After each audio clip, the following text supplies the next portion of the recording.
far can we get if we sail a little bit high?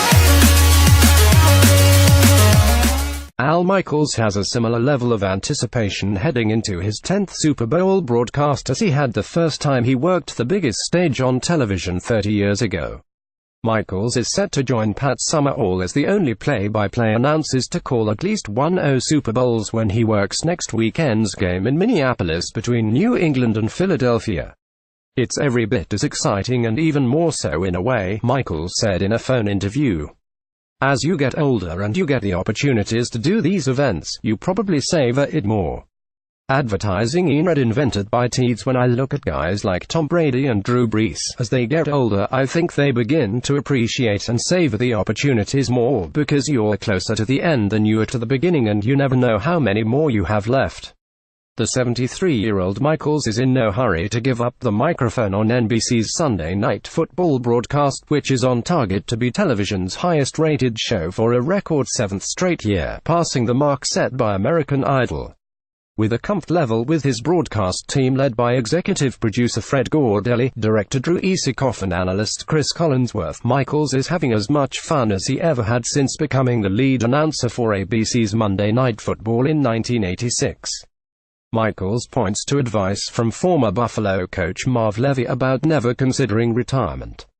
He could be in position to stay long enough to match Summerall's record of 11 Super Bowl play-by-play broadcasts. "If you think about retiring, you've already retired," Michaels said. "That rings in my ears. I have a great amount of passion for what I do. I love what I do. I work with the greatest people I've ever worked with in this business top to bottom. I still get excited going to the games. I love walking into a stadium. I love sports." It's been a remarkable career for Michaels, who has called 8 World Series, including the Earthquake Series in 1989, 9 Olympics, including the Miracle on Ice in 1980, and now is preparing for his 10th Super Bowl. He still remains at the top of his game in his 6th decade of work. "Working with Al has been a professional highlight and all-out blast," said Gordelli, who will work his 6th Super Bowl with Michaels next week. "I've been watching sports all my life and in my opinion no one can capture the moment quite like Al can.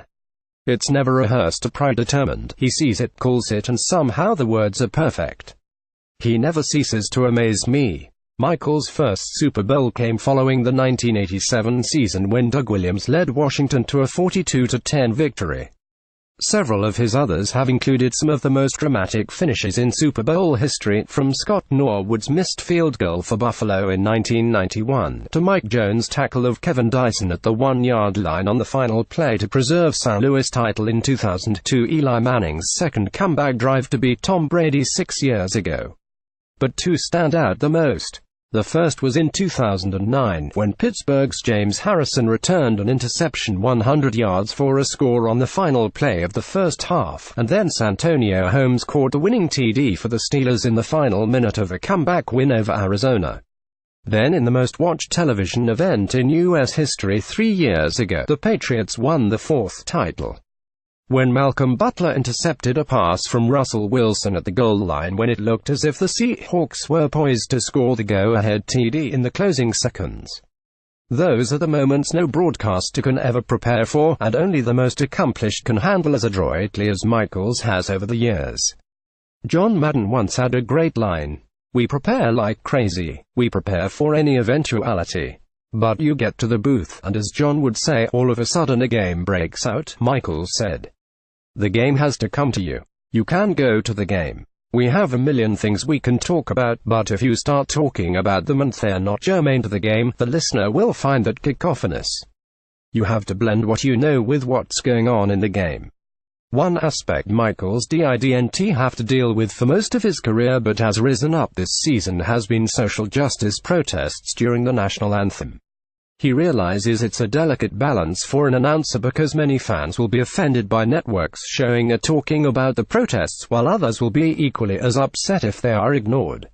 While no Eagles or Patriots are currently protesting, Michaels is prepared for any scenario. "We're there to report what happens," he said. "If there is something that does take place, you have to cover it.